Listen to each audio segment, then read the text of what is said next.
Hey guys, so Attorney General Merrick Garland appointed a special counsel to investigate Joe Biden's mishandling of classified documents. He did this after the third batch was found. They found two at his private office he had when he left the White House after he was vice president, and then they just found another batch at his home in his garage. Now, a lot of you guys don't like when I talk politics, but I'm gonna tell you at the end why I think this is important to all of us Catholics, how it relates to being Catholic. But if you really don't want to hear politics, I promise you I got a lot of great apologetic videos coming up. So just shut it off and come back and watch the Catholic apologetics. But I want to get some of these experts I've had on the show, some of these scholars. One in particular, I think his analysis would be very interesting to hear, is Dr. Robert P. George. He's a legal scholar, a political scholar. I believe he's got like 5 doctorates from Oxford, if I'm not mistaken. Has a law degree from Harvard. And I would like to get his analysis on what's going on here. So if you're interested in hearing from him, just put in the comments. But another guy I would really love to hear is Dr. Alan Keyes. He has a PhD in political science from Harvard, but more impressive than that, he's personal friends with the late Ronald Reagan and worked for Ronald Reagan directly. So his take would be interesting too. So I've had both of these scholars on, and I love both of these guys. They're very interesting men. So if you could tell me who you prefer me to get on, I'll give them a call and see which one we can get here. But today I'm just going to give you a blue collar take. Growing up in Jersey, watching Jersey politics, I'm going to give you a blue collar take. So the reason I believe Merrick Garland appointed a special counsel is very simply the Biden family's grift is too much even for the swamp. And let me explain. So let me give you a couple analogies, and then I'll explain why Biden is just getting too much. So if you ever seen Goodfellas, it's a true story. Some New York and New Jersey mobsters. And how there was one point where De Niro started whacking everybody that was in on a heist with them because they were just spending too much money. They were just out there just bringing too much attention to their crime family. So he just whacked them all. And then there's, if you go either further back to like the 1930s, was it Meyer Lansky and Lucky Luciano, I believe it was, started the National Crime Syndicate. So Lansky was a Jewish mobster, Luciani was an Italian mobster, and they started this like a corporation. It was called the National Crime Syndicate, and they had a group of guys that would do all the murdering for them, which I believe they were called Murder Inc. Like that was their nickname the media gave them. So it was like a very organized group of criminals, and Lansky was best friends with a guy named Bugsy Siegel. But Bugsy, and they're all criminals, they all steal, they're all dishonest, they're not good people, but they have a system. And Bugsy just couldn't keep his greedy little hands off of money he wasn't supposed to touch, his grift. He was grifting, taking off the top, taking already illegal money and taking more of it for himself without telling everybody else. And his grift got so much that they put a hit on him. And even his best friend, Lansky, tried to stop it, but he couldn't. So they killed Bugsy. And on a closer note, growing up in Jersey, I knew some people very close to me where one guy worked in this department store and he knew how to break in at night. Long story short, one night they break in and they steal a truckload of electronics. And the older guy in the crowd said, okay, this is it. Boom, we got it. Let's sell it. And then don't talk about it.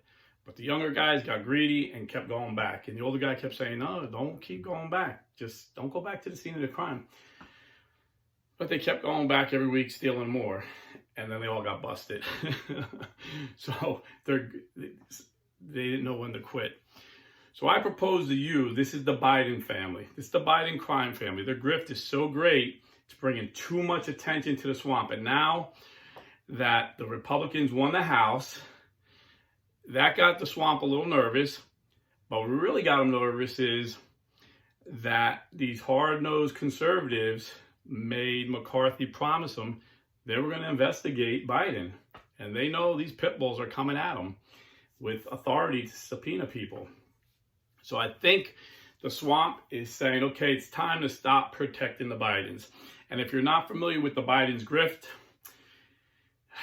you know, Joe Biden went into politics right out of law school that he almost flunked out of, but he dropped out of a presidential race because he said he finished at the top of the class. And back then, when there were some honest reporters, the reporter found out that he was on the bottom and almost flunked out.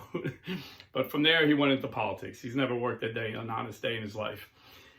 And as just a regular middle-class guy, became worth over $100 million. His son Hunter, same, worth $50 million. His brother Jim. And the way they did this grift was they would use Biden's influence. He would do favors for foreign countries. And we know he did favors with our enemies, China, Russia. And I mean, everybody knows that when Hunter Biden came out of rehab for being a crack cocaine addict, within weeks, he flew on Air Force One or Air Force Two, I think the vice president, when Joe Biden was a sitting vice president, with him to China and made a deal for a company that Joe Biden, we now know, was part of this company, worth $5 billion. And Joe Biden and Hunter each made tens of millions of dollars on this deal with the communist Chinese. We also know in Ukraine, with no experience in oil and gas, he was put on Burisma, a oil and gas company board of directors, and made some big deals where he was getting paid like I think he said $83,000 a month was his payment plus commission. And Burisma was being investigated by the Ukrainian's attorney general. And we have you can videotape, you can Google this on YouTube. We have on tape that Joe Biden went to Ukraine and told the president at the time, if he does not fire, and I don't believe it was Zelensky yet, but he told the leader of Ukraine, if you do not fire this guy that's investigating my son's company, you're not getting $1 billion that Obama promised you. And you can see the video. It's been played. If you're conservative, you've probably seen it. If you're a liberal watching this, I'm sure you haven't seen it if you just watch mainstream media. But he's at I think the World Economic Council.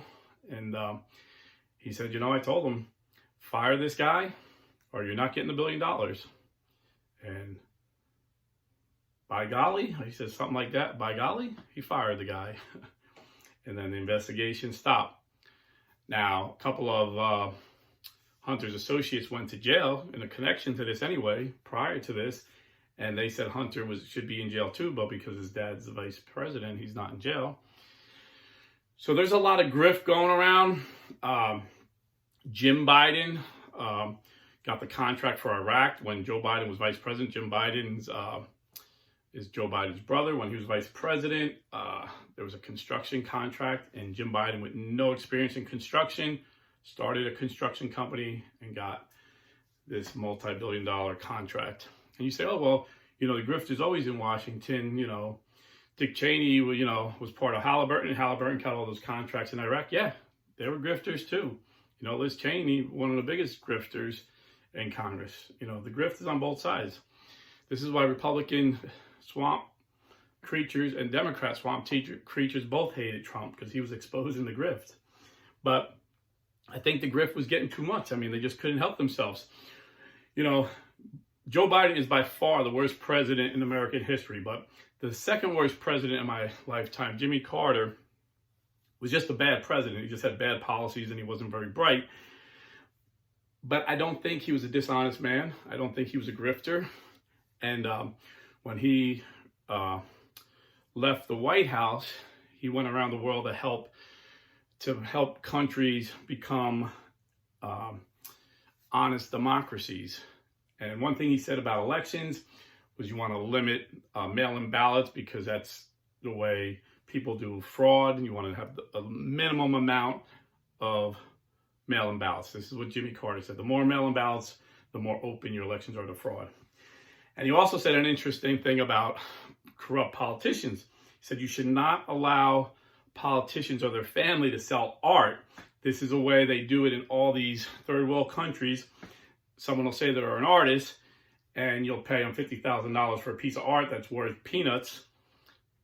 But that's a way you bribing him to get access from a politician. First thing that Hunter Biden did was, when Joe Biden got into the White House again, was became an artist. But he's not selling his art for $50,000. He's selling his art for $500,000 to $1 million. And to anonymous donors. You can't find out who bought the art. So it could be the Chinese buying the art. It could be the Russians. We don't know. We don't know. The grift is so great, we just don't know. And even the first batch of classified information they found in Joe Biden's office, he took it when he was a vice president, hid it in his private office. The office was provided for him by the University of Pennsylvania, which paid him double of their highest paid professor to be an honorary professor, which records show that he went there maybe 5-6 times a year and just went to the office, gave a speech maybe. But he was able to get them $77 million from communist China in donations. The university got $77 million from communist China in donations. You don't think the Chinese wanted something in a payback for that? You'd think they were just nice and donated the money. And the office, the Biden Penn office, was supposed to be like a charity, a think tank, a nonprofit think tank to help international affairs. They got $15 million in donations from the Chinese. So you have the Chinese donated money to this private organization that Biden's part of. And in that office, there just happened to be classified materials about Ukraine, Russia, the UK. And of course, the media tried to downplay it, said, oh, this is apples and oranges from what Trump did. Trump had hundreds of documents. These are only like 10 or 11 documents. Yes, it's apples and oranges, but it's a lot worse for Vice President Biden because the Vice President has no authority to declassify material. The president has the ultimate authority to declassify material. Everything is classified for the president's sake so that he can choose who sees it. If he chooses to make it unclassified, it's unclassified. So what Vice President Biden did was way worse than what Trump did. So the media tried to downplay it. Then they found another batch. So the media started questioning a little bit. Then they found a third batch in his private residency in his garage. And then this forced the hand of Special Counsel Merrick Garland to appoint a special counsel. Now, you could say the special counsel might be part of the swamp, and it's just a way of saying, look, we didn't find anything, nothing here, let's move on. It could be that, but I think they've had enough of Biden's grift. Not that they don't mind grifting, but he is just beyond anything that they had to control before, that they're ready to throw him over. And the media, their lapdog media, they're giving them information, saying, okay, it's time to turn on Biden. So why is this important to Catholics? Because Donald Trump fought the grift, Donald Trump fought the swamp, and the swamp came after him. Even Mitch McConnell is part of the swamp and the grift. He's married to a Chinese woman who owns a company based out of China that ships goods from China to America, but China provides the ships and China provides the crew. And they're getting very rich. So this is why Mitch McConnell didn't like Trump, because Trump knew China was a threat to us. So he put tariffs on it. And they said, oh, he's against free trade. No. If they're going to charge us 20%, how is that against free trade if we charge them 20%? So if our blue-collar guys built something and shipped it to China, it would cost 20% tax for them to buy it. But if they shipped it to us, they didn't have to pay any tax. I mean, we would pay 20% to ship it. They would have to pay none. So he just leveled the playing field. And then he did something that the swamp really freaked out. Obama had our corporate tax rate above China. The communist China had a smaller tax rate. So all these companies were going to China. This is how the swamp sold out the blue-collar guy. This is why blue-collar guys love Trump, because he lowered the tax rate, made it one of the lowest in the world, dropped it by like 20%, way lower than China. So these greedy companies just came back to America. Even though they weren't patriotic, they didn't come back because they were patriots. They came back because of the money. And this is why Donald Trump gave us the greatest economy in 50 years. And more blue-collar jobs and blue-collar wages went up higher than they have in 30 years. So this is why it's important for Catholics to pay attention to what's going on in politics. Because in addition to that, what they really hated about Donald Trump was he gave us a Supreme Court that will interpret the law and make a judgment based on what the law says, not what their Democrat cronies want them to say it says. So they overturned Roe v. Wade. So Donald Trump got Roe v. Wade overturned.